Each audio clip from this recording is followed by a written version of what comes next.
Welcome to the Zaleski Sports Show. I'm your host, Rachel Zaleski, and today we're going to be talking about baseball. Baseball, baseball. It is all yours, and it's all now.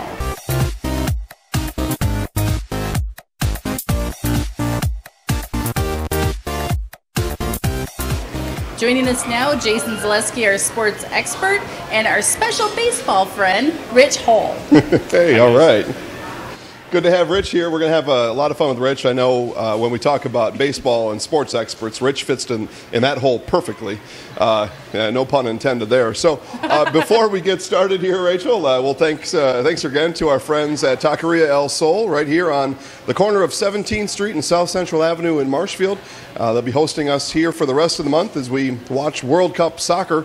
And with that being said, World Cup is ongoing. We're into the final stages here. So let me just quick setup if you don't know how the World Cup works. The 32 best teams in the world come together and play a tournament. They start out in 8 groups of 4. They round robin through those 4 teams, so they play 3 games each. Top 2 teams from each group go on to the knockout round, or a bracket style, a Sweet 16. You're familiar with basketball, Sweet 16. So that's what's happening this week. The top 2 teams from each group are being plucked out and placed into the tournament. 2 more teams just advanced here this morning as we sit here on Tuesday, Denmark and France, and that's why I'm a little upset right now. So I'm an American. I've only lived in America. Are you sure? Yes, and I will be an American till the day I die. There is no doubt about that. In America, we like winning. You sure do. Now, sometimes you can't win, and in America, we want to know who's a winner and then who's the loser. We want to be able to kind of dissect that type of outcome. Well, in soccer, they have this alternate category called tying, right? Well, Denmark and France played to a strategic tie today. They agreed before the match that they were going to tie, because if they did, they both make it through then to the tournament. Now, and I see Richie shaking his head, and like a lot of people that dislike soccer, that's one of the reasons why, is they strategically played to a tie. They went through this series of arduous and boring, mundane substitutions. Each team is allowed 3 subs, and each time the subs come in and out, the clock keeps ticking. So it's a strategy. If you put in a sub, that you can wind down the clock. Well, both teams maxed out on their subs. And these subs don't hustle off the field. They kind of waddle and crawl and snail off the field. And they played to a 0-0 tie. How exciting. Way to go, World Cup. Way to keep us all entertained today. Going on now, though, things get a little bit entertaining. So, Rich, the flip side of that is teams now in this 3rd game, they need to win to advance, and they're up against it. Now, that's the kind of sport you could get behind, right? Absolutely. One of the bad things about World Cup is in our country, soccer's never probably going to catch on because of that, what you addressed. It's gotten way more popular in the last 20 years, but until there's an actual winner and a loser, it's tough for our sports culture to grasp that. Yeah. Well, here over the next couple days, they'll finalize their group play, and then everybody's in a winner or out situation. So things get a lot more aggressive. You will not be arranging any ties going forward. All right, enough of that, Rachel. Let's talk about baseball. What do you got? Well, that was a mouthful. So, guys, Marshfield baseball, the teams have been winning a combined 13 straight. Yeah. So is there something in the water, or is it just that the Marshfield area baseball best in central Wisconsin, Marshfield, right now? Well, a lot of good baseball being played here, Rich. I know you follow along. We're going to talk about your skills on the field and behind the plate as it pertains to baseball. But the 2 teams Rachel's referring to, American Legion, Post 54 Blue Devils, they lost their first 4. They've won 7 in a row. And the Marshfield Chaparral's been hot all year. They're 8-1. They've only lost that 1 game. They've won 6 in a row. So those 2 combined is the 13 Rachel's talking about. As you've seen baseball around the area, what do you think of these 2 teams right now? Well, the Chaps, it's pitching. Obviously, there's a lot of local talent that are actually playing college ball right now. Yeah. A couple former Marshfield players, Jack Donahue. A couple other pitchers, names kind of spin me right now, but they're mostly younger arms, and the Chaps have a nice mix of veteran players. Justin Rayburn does a great job of putting them together, and they are mostly a local team because of the conference they play in, league they play in. You need to live in that radius of Marshfield, and they have an exceptional catcher this year. And catching and pitching is what wins at baseball, no matter what level you're at. Yeah, catcher, you're talking about Riley Erickson. Actually played a little bit for the Rafters last year. He kind of got called up, if you want to say it that way. And, yeah, he's outstanding. Had 5 RBIs in their game on Sunday. He's been in the highlight house twice in just 9 games. That's pretty outstanding, too. So, Rachel, yeah, a lot of good baseball going on here in central Wisconsin. And you're making friends here, too, at Taqueria. I am making friends. My girlfriends are here, so I'm so glad to see them. Yeah. What else we got? Hey, ladies. So I just want to say congratulations. Big, huge shout out to our friend Rich. I'm being selected as the 2018 State Baseball Tournament Umpire. Way to go! Thank you. Yay! Thank you. Yeah. Well, yeah, and we're honored to know you in this way. So I don't think, and I think you'll agree with me here, that when you started out umpiring however many years ago, that your goal was to make it to the state tournament. Yet there you were. So I guess just maybe talk about the last 5-10 years, kind of the work you put in, and then when it became a possibility that you'd be selected to appear at the state baseball tournament. Yeah, well, this is my 24th season as an umpire, registered umpire. And a lot of it is experience, obviously, with anything else. But it's working with, there's a couple local guys here, Mike Klein, Jim Krieger, both are partners that I work with on a regular basis. Not my usual partners, but they're area umpires. It's guys like that are high-level umpires that kind of more or less drag you up a notch. You know, you can be a good umpire, but the next step is always the key. Yeah. Well, again, congratulations. You know, quite an accomplishment. What division were you responsible for? Well, as a freshman umpire, you get all the umpires. There's 12 of them, so there's 3 sets of 4. Obviously, they each get a Division I. Quarterfinals, semifinals, and then I had the honor of doing the Athens. My plate game was Athens versus Ithaca, and that was a great game. And everybody that's in the area kind of knows the Athens story with some of the things that went on postseason with their community.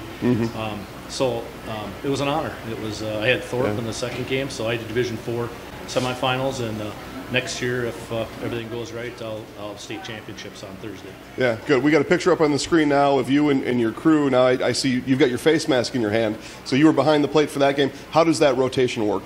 Mike File was the guy to my right. He was a crew chief. He's from Janesville. He put us in the order that he wanted us at the start of the tournament. And then you start at position, you just keep rotating.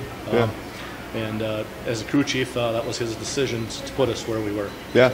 Excellent. Well, congratulations again.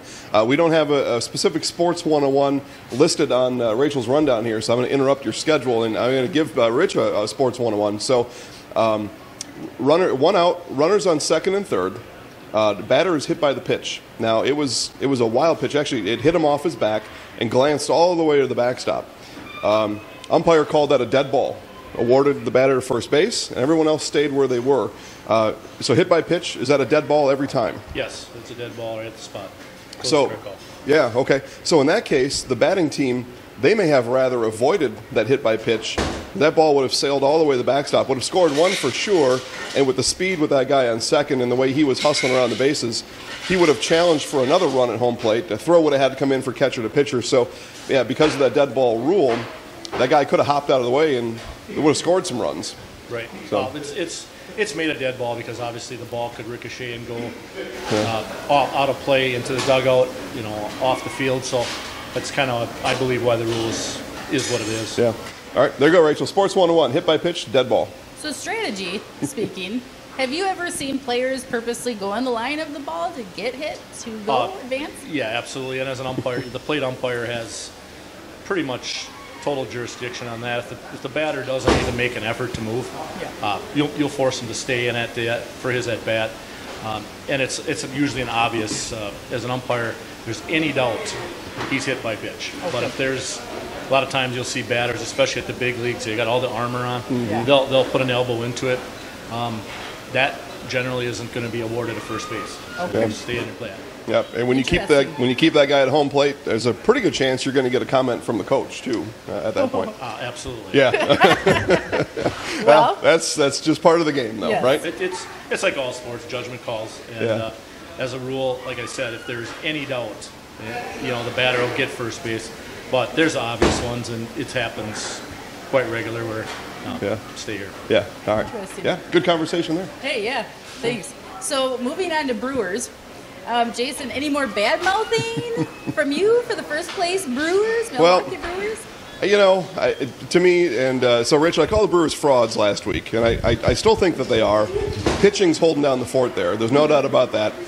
Batting averages are low. I mean, they're leadoff hitters batting 270 something. And your third and fourth spot in the batting order is 240, 245. So batting averages are really poor. Brewers have had a lot of fortune winning a lot of these close games. I'm fearful for their long-term outlook, and as a local Brewer fan, we always say, well, check with me after the All-Star break. So where do you think the Brewers sit right now? I'm not willing to say they're a total fraud, but I'm not 100% on the ship yet. They are lacking a lockdown number one starter. Mm-hmm. Their second base hitting is atrocious according to the league. Mm-hmm. And to be honest, Ryan Brown's been a non-factor. Mm-hmm. And for the money he's being paid right now, Brewer fans, I'm one of them. You can't pay guys that kind of money in this league, and with zero production. They had been carried by a couple of guys that weren't even going to be factors at the beginning of the season. So their bullpen right now, I think, is the best in the big leagues. But that will wear down at the course of the season, and not having that number one lockdown starter is, I think, the major problem with the Brewers right now. Yeah, Brewers are in the midst of a series against the Kansas City Royals, so more interleague play. They are, as we sit here on Tuesday, one loss better than the Cubs. Cubs are lurking, and they've been kind of swapping between first and second place with the Brewers past couple weeks. I fully expect that to go permanent here sometime in the near future, Rachel. All right, well, thanks for that. You got it. Moving on here locally to our own Marshfield Chaparrals. Their next home game is tonight at 7 p.m., weather permitting, right? Keep going. All right. Military Appreciation Night for the Chaps are as they welcome the UH-60 Black Hawk helicopter. It's going to be making a landing during the national anthem. What should fans expect, Jason? Well, they should expect a big crowd, so get there early. It's going to be a lot of fun. I mean, are you kidding me? Military Appreciation Night here in America. Black Hawk helicopter lands during the national anthem. Then we got baseball. I don't know what else you'd want. So get down to the game. We'll be there. Live stream available on ZaleskiSportsShow.com. Rich, you going to be there? I will not be tonight. One thing on the Chaps, it is a great family atmosphere. Mm-hmm. I'm a 100% supporter of the Chaps. For years, they've just been a positive group of guys. They're just, it's a fun night out. It doesn't cost much money, and the kids can have a ball. It's just a great thing for our community. Yeah, good. And like I said, they're having a great season. They're 8-1. They play Wapaka, and Wapaka's pretty good too. So it's going to be a good game after all the military theatrics and patriotism has been had. And then we get off to baseball. And also, if you can't see the game tonight in person, you can watch it live on ZaleskiSportsShow.com. Bingo. All right, fellas. All right. Thanks to Rich Hohl, our special baseball fan and guest and helper and smart man. Thank you for everyone for watching. You've been watching the Zaleski Sports Show. I'm your host, Rachel, our sports expert, Jason, here to my right.